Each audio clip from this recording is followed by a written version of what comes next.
출애굽기는 1장부터 40장까지 되어 있어요. 이걸 크게 두 부분으로 나눌 수 있습니다. 1장부터 18장까지는 애굽을 탈출하는 이야기가 기록되어져 있어요.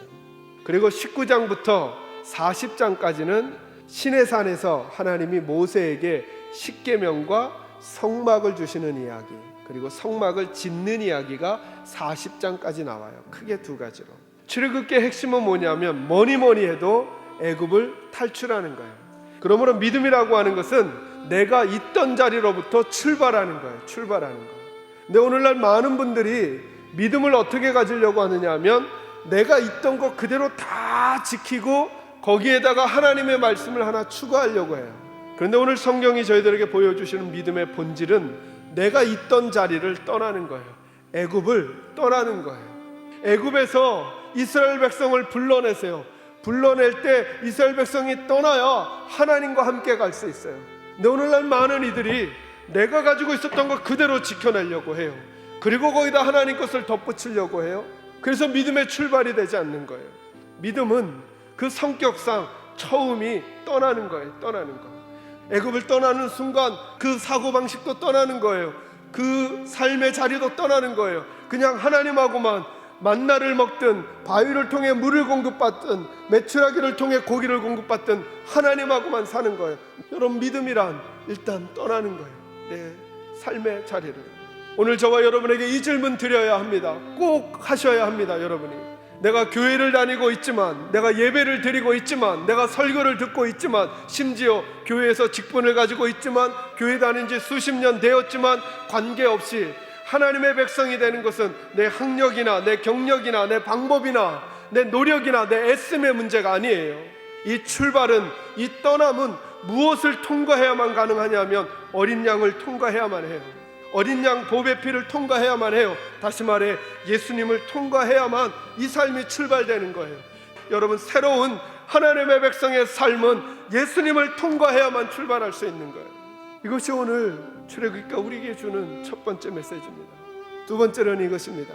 출애굽기의 핵심은 뭐니 해도 애굽을 나오는 것이죠. 그러나 한 번 더 생각하셔야 됩니다. 애굽을 나온 것만으로는 안 됩니다. 나 이제 구원받았으니까 다 됐어. 아니요, 다 된 것 아닙니다.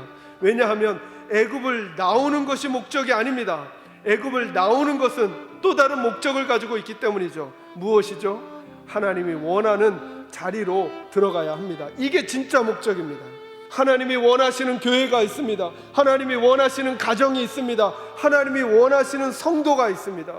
하나님이 원하시는 인생이 있습니다. 나는 예수 믿는 사람으로 나 예수 믿어, 구원받았어. 네, 그렇습니다. 이건 취소되지 않을 것입니다. 그러나 내가 구원받는 게 목적이 아니라니까요. 구원은 출발이라니까요.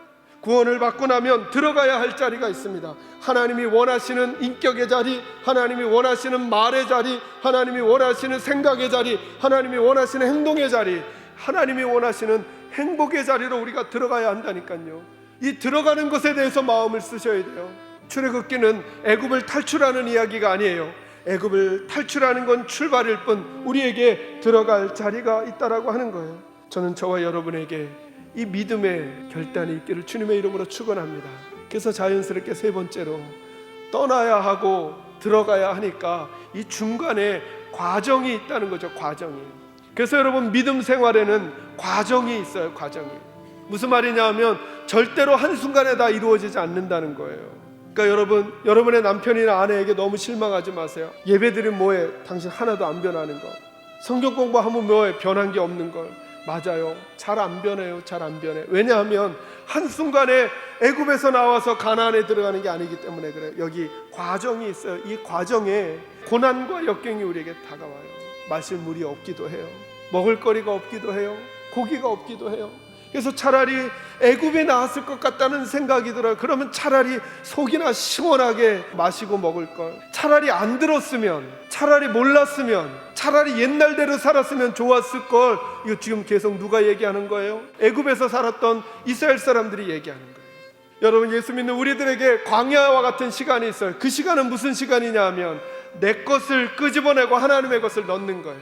이 광야에서 가나안 땅에 들어가기 전까지 하나님은 이스라엘 백성들을 바꾸셨어야 해요. 어떻게 해요? 옛 패턴 버리고 하나님의 패턴으로 생각과 구조가 바뀌었어야 되는 거예요. 그래야 이 땅에 들어가서 하나님과 함께 살아갈 수 있었던 거죠. 이 고난의 시간들을 어떻게 넘어갈까? 절대 변하지 않는 하나님의 말씀과 이 말씀에 따라 역사하시는 하나님의 임재가 우리에게 있을 때 우리의 믿음의 삶은 달라질 수 있어요. 저와 여러분에게 이 축복이 있기를 주님의 이름으로 축원합니다.